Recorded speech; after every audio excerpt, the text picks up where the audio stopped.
Assalamualaikum warahmatullahi wabarakatuh. Sebelumnya perkenalkan, nama saya Davidi Pramono dengan 3 digit NIM terakhir 075. Saya dari Teknologi Rekayasa Otomasi angkatan 23 kelas B. Pada kesempatan kali ini saya ingin kembali lagi sharing-sharing dan belajar bersama teman-teman, yaitu tentang matkul Computer Vision. Dengan dosen sendiri, saya dibimbing oleh Pak Rofik. Oke, jadi pada kesempatan kali ini yaitu video tugas 2, saya akan membahas tentang computer vision lagi, khususnya tentang pembentukan citra, yaitu menyingkap gimana sih rahasia computer vision khususnya pada bagian geometri dan radiometrinya. Oke, kita next saja. Nah, jadi untuk computer vision sendiri ada dua pilar untuk membentuk citra digitalnya. Nah, jadi untuk eh, menciptakan atau menginterpretasikan sebuah gambar, kita harus menguasai dua fondasi pada computer vision. Fondasi yang pertama ada geometri, di mana geometri ini kita menentukan di mana titik koordinat objek muncul pada sebuah pixel, pada sebuah gambar yang nantinya akan kita analisis. Kemudian untuk radiometri sendiri, pilar kedua yaitu gimana kita menentukan seberapa terang dan warna-warna di titik tersebut sebagai nilai visual. Geometri sendiri memberi kita ruang, lalu radiometri memberi kita cahaya gitu teman-teman. Oke, jadi kita bisa bayangkan seperti dua sisi keping koin, yaitu visi dan grafis. Nah, jadi pemahaman kita tentang cahaya mungkin kan pasti kayak sebuah cahaya itu memungkinkan kita untuk bergerak ke dua arah yang berlawanan. Itu juga di situ sudah ada ilustrasinya, yaitu sebuah cahaya itu bergerak ke dua arah yang berlawanan atau memantul. Nah, untuk computer vision sendiri yaitu kayak berjalan mundur. Computer vision ini melihat pixel pada sebuah sensor kamera dan mencoba menjebak realitas fisiknya, yaitu menjebak dari intensitas cahaya, material ataupun jaraknya. Berbeda dengan komputer grafik, kalau komputer grafik itu berjalan maju, komputer memulai sumber cahaya dan objek 3D buatan lalu memantulkan foton untuk menciptakan nilai-nilai pixel di layar yang nantinya bisa dideteksi. Nah, keduanya sama-sama proses yang reversible dan keduanya butuh konsep fisika cahaya. Nah, jadi di materi ini juga kita bakal sering banget ketemu dengan dua kosakata cahaya, yaitu radiometri dan fotometri. Nah, untuk perbedaannya sendiri bisa dilihat dari ilustrasi fotonya. Jadi untuk radiometri ini merupakan pengukuran energi murni, yaitu elektromagnetik, dihitung dalam bentuk joule energi atau watt gitu. Kalau untuk fotometri sendiri kita dapat dilihat secara langsung atau dapat uh, dipersepsikan melalui visual atau dari mata, itu bisa dihitung gitu dalam bentuk lumen, kandela ataupun lux. Jadi kita bisa melihat langsung dengan mata, berbeda dengan radiometri yang harus kita ukur dengan mungkin elektromagnetik watt. Jadi itu memerlukan sebuah alat.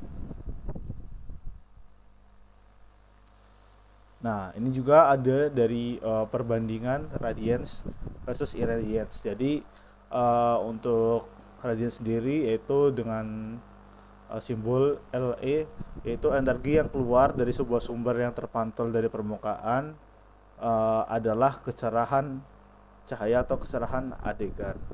Lalu untuk irradiance sendiri yaitu energi yang tiba atau menghantam sebuah permukaan adalah cahaya kecerahan pada sebuah gambar. Jadi kesimpulannya, kamera atau mata kita itu secara langsung menangkap irradiance yang jatuh pada sebuah sensor seperti itu. Lalu untuk itu juga pada kita memahami tentang citra ini, kita juga harus memahami tentang ruang 3D atau sudut ruang atau solid angle. Ya, jadi kita nggak bisa mengukur cahaya dengan sudut garis ataupun derajat maupun, tapi kita bisa dengan sudut ruang. Nah, jadi cahaya memasuki dan meninggalkan permukaan itu melalui hemisfer sebutannya atau setengah bola. yaitu dikalkulasikan menggunakan theta dan pi. Nah, untuk total sudut ruang dari sebuah bola sendiri adalah 4 pi steradian. Oke, jadi untuk yang tahap pertama sendiri yaitu dari kelahiran cahaya. Cahaya lahir dari sumber dengan kekuatan radians dan spektrum dalam grafis komputasi. Nah, sumber cahaya dapat dikategorikan berdasarkan geometrinya. Yang pertama yaitu point source, yaitu cahaya yang memiliki lokasi spesifik dan menyebar ke segala arah. Contohnya bolam yang menyebar ke segala arah. Lalu yang kedua ada geometri directional source, yaitu tidak memiliki lokasi pasti. Jadi arah cahayanya itu banyak banget. Contohnya sinar matahari. Lalu ada spotlight, yaitu titik lokasi yang sudut sebarannya itu merucut. Ini seperti lampu kamar tidur di hotel-hotel gitu, teman-teman. Terus untuk yang keempat ada ambient source, yaitu cahaya yang merata namun tidak memiliki lokasi maupun arah yang spesifik. Jadi dia menyebar gitu, teman-teman. Nah, untuk tahap keduanya adalah kedatangannya si foton. Jadi jumlah energi atau irradiance benar-benar diterima oleh sebuah permukaan benda itu nggak sama dengan energi awal dia keluar. Ada dua hukum, yaitu yang pertama adalah hukum jarak, yaitu hukum kuadrat terbalik. Jadi energi yang tiba berkurang seiring jarak tempuhnya, yaitu 1 per d kuadrat. Lalu yang kedua ada hukum kosinus, yaitu kedatangan yang tegak lurus akan menghasilkan energi maksimal. Namun jika miring, energinya proporsional dengan cos, di mana theta adalah sudut antara arah cahaya dan garis normal permukaan. Jadi dia akan tetap berbeda gitu, teman-teman. Nah, lalu yang tahap ketiga adalah interaksi permukaan. Jadi saat energi menabrak sebuah permukaan sebuah objek, terdapat 3 fenomena fisik yang terjadi secara simultan. Yang pertama adalah absorpsi atau penyerapan. Jadi foton diserap oleh material lalu diubah menjadi panas. Terus juga ada fenomena refleksi, yaitu pemantulan. Jadi foton memantul ke arah datangnya cahaya. Ini ditangkap oleh mata kita gitu, yang ditangkap oleh bentuk kita. Lalu yang ketiga ada pembiasan atau refraksi, yaitu foton tembus ke permukaan ke sisi lain atau misalnya ke cermin. Nah, ini juga ada kita bisa sebuah computer vision ini bisa membedakan sebuah material benda. Computer vision ini bisa tahu ini kayu, ini plastik atau besi. Nah, jawabannya adalah dengan rumus rumus BRDV. Nah, BRDV ini intinya dia menghitung fraksi cahaya dari sudut yang datang dari sudut tertentu, lalu dipantulkan ke arah pengamat atau ke arah kamera maupun ke mata. Nah, ini adalah matematika yang bisa membentuk identitas sebuah objek gitu, teman-teman. Jadi ini rumus yang kita sering pakai di sebuah computer vision untuk membedakan barang. Nah, jadi untuk rumus ini sendiri kan karena memang sangat canggih, jadi ini juga rumusnya sangat kompleks. Namun pada dasarnya rumus ini tuh ada di 2 batas ekstrem ini. Yang pertama dari ideal diffuse, yang kedua ada ideal spekular. Nah, jadi untuk yang ideal diffuse ini maksudnya cahaya tuh menyebar ke seluruh arah tanpa sudut yang dominan. Jadi benda ini bakal sama dari sudut pandang manapun. Misal sepotong kapur maupun kain katun. Lalu untuk yang ideal spekular sendiri, ini dia memantulkan cahaya secara tajam ke satu arah spesifik dan menghasilkan pantulan silau. Nah, contohnya sendiri yaitu dari cermin datar. Jadi dia memantulkan cahaya gitu sendiri, sehingga kita bisa melihat hal yang sama di benda tersebut. Lalu yang selanjutnya ada gimana sih cara menghitung warna pada sebuah komputer gitu. Komputer tuh gimana cara menghitung warnanya? Itu adalah dengan proses model shading, yaitu teori perjalanan cahaya ke dalam suatu penghitungan komprehensif. Nah, untuk alurnya sendiri ada ya sumber cahaya, terus juga matian seperti apa, geometrinya seperti apa, maupun sensitivitas RGB-nya gimana. Lalu muncullah sebuah warna pixel, yaitu penggabungan dari sumber cahaya, material, geometri, dan pengamat. Nah, lalu kita bisa menyatukan radiometri dan seni, yaitu ada studi kasusnya, yaitu dari studio kartun yaitu Pixar. Jadi teori pembentukan citra digital dan model shading ini bukan sekedar rumus di papan tulis, cuman ini juga merupakan fondasi dari animasi modern yang kita nikmati sekarang. Ini juga ada contohnya, yaitu dari film Gary Game, yaitu pemenang Oscar untuk Best Animated Short Film pada 1997. Oke, untuk tantangannya sendiri pada tentang mensimulasikan realitas sendiri, yaitu adalah kita harus memodelkan jalur asli triliunan foton di dalam alam semesta yang sangat mustahil. Nah, ini juga bakal menciptakan pantulan ganda tanpa akhir gitu, difusi permukaan dan hamburan partikel atmosferik. Oleh karena itu, model shading modern menggunakan aproksimasi atau pendekatan matematis. Jadi kita bisa menambahkan konstanta fiktif dan cahaya ambien ke dalam kalkulasi persamaan untuk mereplikasikan pantulan global, mencegah bayangan menjadi gelap tanpa membebani komputer yang sangat berlebihan. Jadi tidak perlu jutaan foton, triliunan foton yang membuat komputer nge-lag, cuman bisa disimulasikan melalui rumus matematika. Nah, jadi untuk kesimpulannya sendiri, yaitu kemampuan kita menerjemahkan dan manipulasi fisika foton menjadi rentetan matriks geometri. Jadi kita bisa mensimulasikan cahaya-cahaya ini menggunakan yaitu geometri dan radiometri. Oke, mungkin itu saja dari materi yang saya bahas, dan sekarang kita akan ke VS Code, yaitu kita akan mensimulasikan dari simpelnya pembentukan citra gitu. Jadi di sini sudah ada 20 step dasar-dasar praktikum kita nanti untuk computer vision, itu untuk kita mencoba bagaimana sih kita bisa mengimplementasikan sebuah pembentukan citra gitu. Nah, yang pertama sendiri yaitu kita ada translasi gambar. Jadi translasi gambar ini merupakan gimana sih sebuah pergeseran gambar ini bisa berlaku di sebuah coding gitu. Nah, jadi di sini kita udah ada codingnya, dan di sini juga codingnya sesuai Pak dosen kirimkan. Di sini ada banyak sekali transaksi, yaitu yang pertama juga ada fungsi transaksi ke kanan bawah, ke berbagai arah, lalu juga tanpa kehilangan arah. Di sini juga ada transaksi dengan mode yang berbeda. Nah, kita langsung run saja untuk yang pertama. Oke, sudah selesai. Nah, untuk hasilnya itu seperti ini, teman-teman.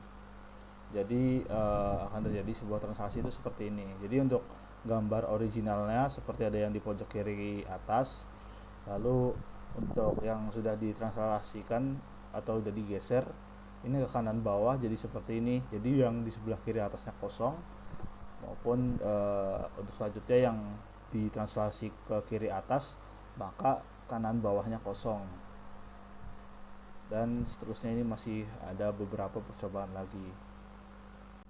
Lalu untuk yang step kedua sendiri, di sini kita ada sebuah coding yang merotasikan gambar dengan sudut yang bebas.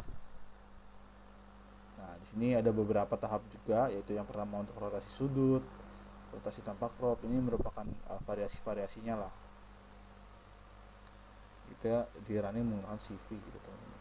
Oke, kita coba running.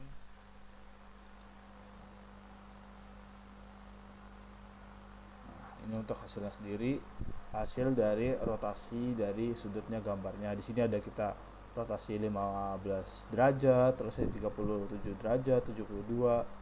Sini juga kita bisa mengganti scale-nya gitu. Jadi di lebih kecil atau di zoom out. Oke, yang selanjutnya ada scaling atau zoom. Jadi kita akan belajar tentang scaling atau zoom lagi. Ya, kurang lebih sebenarnya sama dengan yang dua tadi ada. Cuman di sini kita bakal lebih kayak zoomnya tuh bisa ke pixel-pixelnya gitu teman-teman. Jadi ya ini salah satu yang tadi dibahas di materi bahwa kita bisa melakukan perhitungan bahkan sampai pixel-pixelnya kita bisa zoom gitu menggunakan simulasi matematis yang ada. Terus yang step keempat ada transformasi AVI. Langsung kita run aja.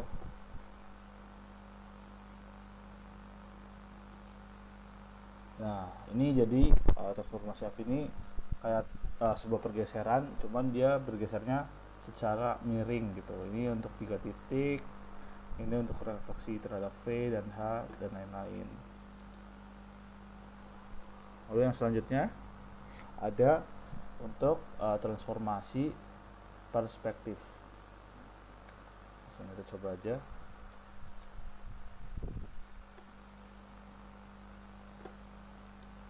Nah, untuk hasil dari transformasi perspektif sendiri seperti ini ya teman-teman.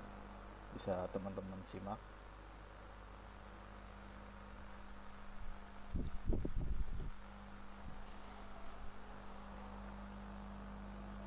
Oke.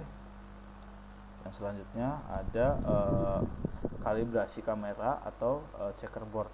Nah, kita coba running. Jadi dia tuh lebih ke tipe-tipenya gitu teman-teman. Jadi dia mengkalibrasikan hasil kamera. Nah, jadi dia tuh bisa mendeteksi kayak tepi-tepi dari masing-masing kotak ini teman-teman. Lalu yang selanjutnya ada proyeksi 3 dimensi ke 2 dimensi. Jadi kita bisa memproyeksikan yang tadinya itu 3 dimensi menjadi 2 dimensi. Nah, contohnya seperti itu teman-teman. Jadi kita bisa melihat dari tepi-tepinya atau sudut-sudutnya gitu. Dan kita juga bisa menghitung masing-masing derajat atau theta dari sumbu-sumbunya. Oke, untuk yang ke-8 sendiri kita ada koreksi distorsi lensa. Jadi ini bisa menyebabkan garis lurus lengkung. Nah, program ini juga mensimulasikan distorsi pada radial dan tangensial. Coba kita run. Nah, seperti ini maksudnya teman-teman. Jadi dia bisa membentuk cekungan.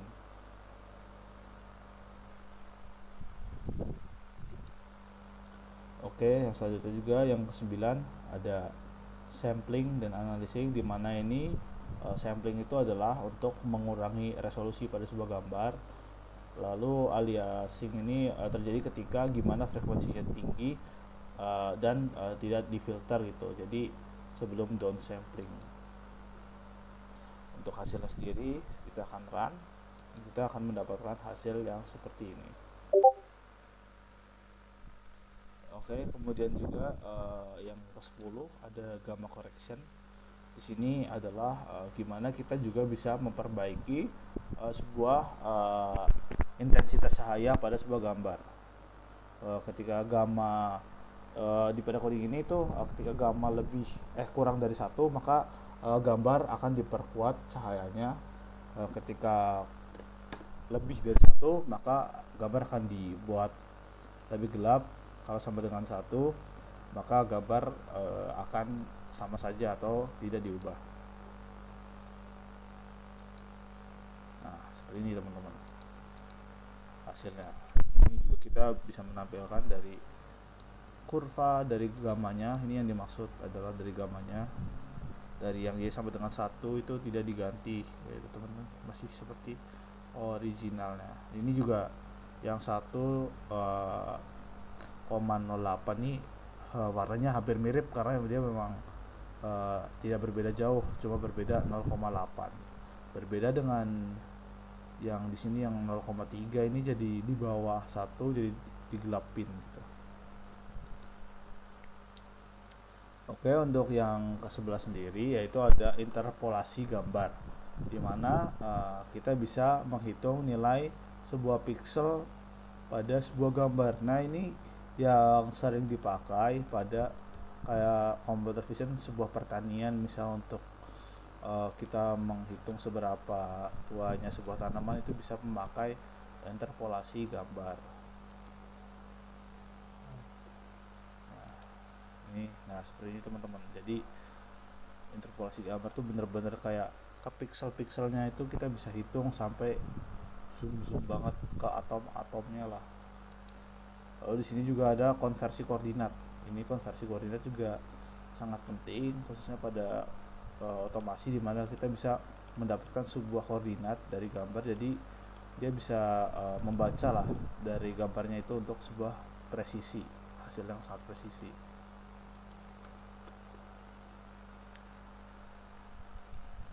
Nah seperti ini teman-teman. Dia juga seperti bentuknya jadi seperti hasil radar. Lalu selanjutnya ada sharing, yaitu memiringkan gambar searah sumbu X ataupun sumbu Y. Di sini juga kita memakai matriks gitu teman-teman. Coba kita langsung run aja hasilnya. Nah seperti ini.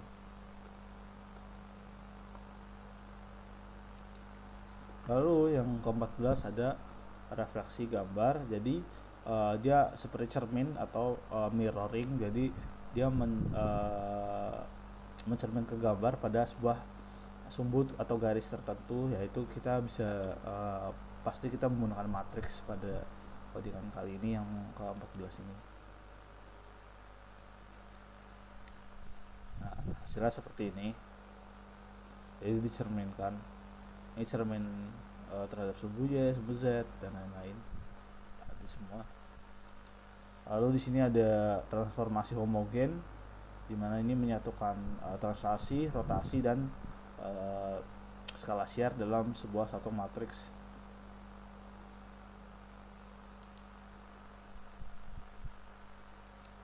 Nah hasilnya seperti ini. Lalu untuk yang ke-16 sendiri yaitu ada image pyramid, yaitu kita bisa merepresentasikan sebuah gambar multi resolusi. Ada beberapa juga piramid yang dimasukkan pada codingan ini, tipe piramid, yaitu ada Laplace dan Gaussian pyramid, yaitu downsample dan detailing. Coba kita run saja, saya juga penasaran hasilnya seperti apa. Nah seperti ini teman-teman. Kalau Gaussian tuh semakin buram, sedangkan Laplacian tuh semakin terblend warnanya gitu tuh. Lalu juga ada barrel pin cushion distorsi, yaitu distorsi barrel yang menyebabkan garis lurus itu melengkung keluar, sedangkan yang pitch stationnya itu melengkung ke dalam. Jadi seperti sebuah lensa wide angle gitu teman-teman. Nah hasilnya seperti ini, sama aja kayak yang lensa cembung tadi. Terus juga ada remapping, dimana ini bisa mengubah posisi pixel dalam sebuah peta. Itu bisa di custom gitu, dan gambarnya bisa di custom melalui remapping dari masing-masing pixelnya. Nah ini juga banyak lah, biasanya ini jadiin filter IG gitu. Lalu ada transformasi log dan transformasi power, dimana transformasi log sendiri memperluas detail gelap, lalu mengkompres yang terang. Lalu untuk power law sendiri seperti yang gamma-gamma yang sudah saya jelaskan tadi. Langsung aja kita run. Nah di sini ada kurva transformasinya, dan ini untuk hasilnya dari log powernya. Lalu yang terakhir, yang step ke-20, yaitu untuk pembuatan citra sintetis itu sendiri teman-teman. Nah sebentar aja.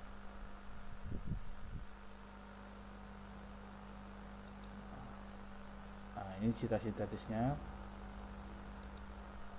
Nih, jadi ada. Dan kemudian dari 20 langkah tadi, saya sudah mencoba untuk membuat sebuah project, di mana project ini tadi hampir mirip dengan percobaan yang ini, yang kalibrasi kamera, di mana pada project yang saya buat kita bisa mendeteksi tepi-tepi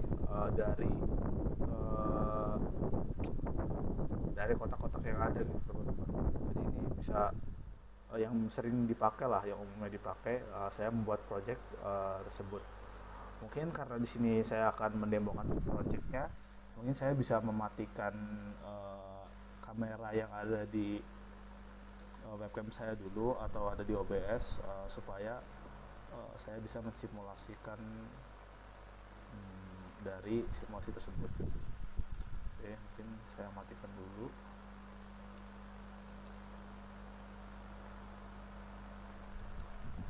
Sebentar teman-teman, kita remove dulu webcamnya karena pada percobaan ini kita nggak bisa menggunakan dua webcam sekaligus. Nah,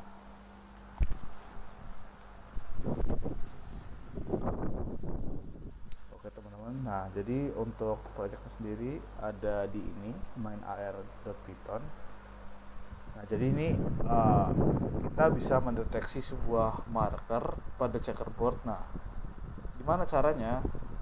Caranya kita bisa mengkalibrasi apa yang pengen kita deteksi tepinya itu. Kita memasukkan sampel-sampelnya. Di sini karena sampelnya cuma seperti ini, seperti papan catur, maka apa yang bisa saya simulasikan juga ya kurang lebih sama, harus gambar-gambar yang kotak-kotak aja seperti ini teman-teman. Namun jika teman-teman pengen kayak yang 3 dimensi ke 2 dimensi maupun yang lebih ribet lagi mendeteksi bulatan-bulatan atau bagaimana, itu bisa juga, tergantung kalibrasinya teman-teman. Apakah teman-teman mampu mengkalibrasi menggunakan sampel-sampel yang banyak atau bagaimana. Cuma karena ini di sini simulasi, kita gunakan saja beberapa sampel yang seadanya aja, yaitu tentang papan catur.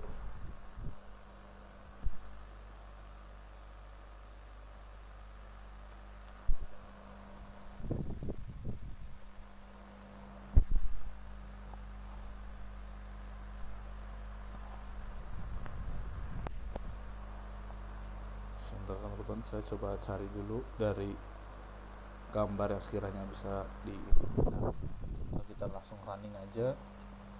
Nah, running di sini langsung ada GUI-nya ya teman-teman.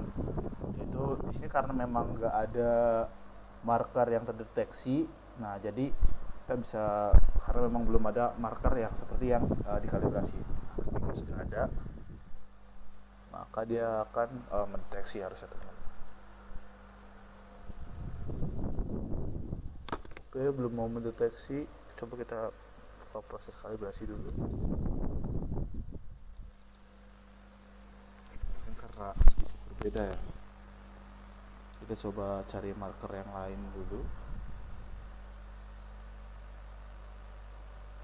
Kita coba yang ini.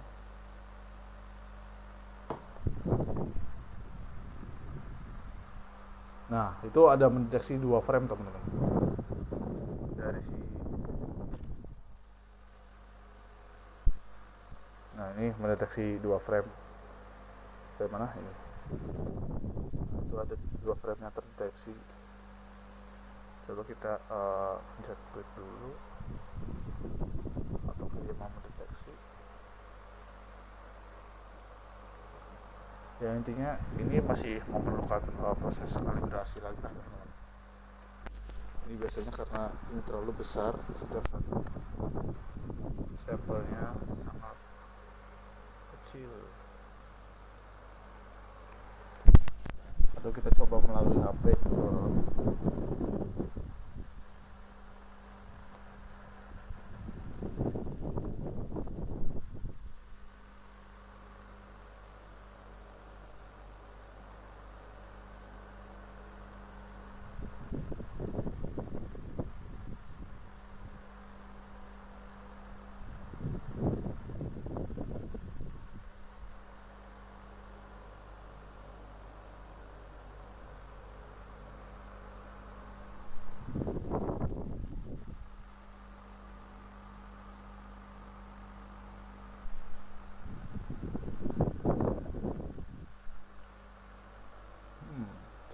kita coba yang ini.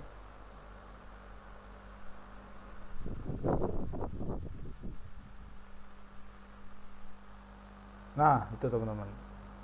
Dia bisa mendeteksi tepi-tepi dari markernya.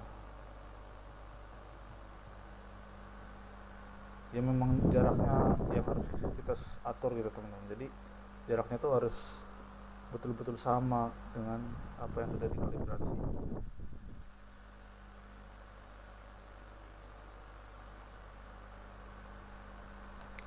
Oke, mungkin sekian demo dari saya. Kurang lebihnya mohon maaf jika proyeknya masih kurang sempurna. Di sini juga nanti saya akan belajar lagi gimana cara mengkalibrasi pada pertemuan selanjutnya. Oke, semoga bisa lebih baik lagi proyeknya di pertemuan selanjutnya. Sekian dari saya. Terima kasih yang sudah menonton. Wassalamualaikum warahmatullahi wabarakatuh.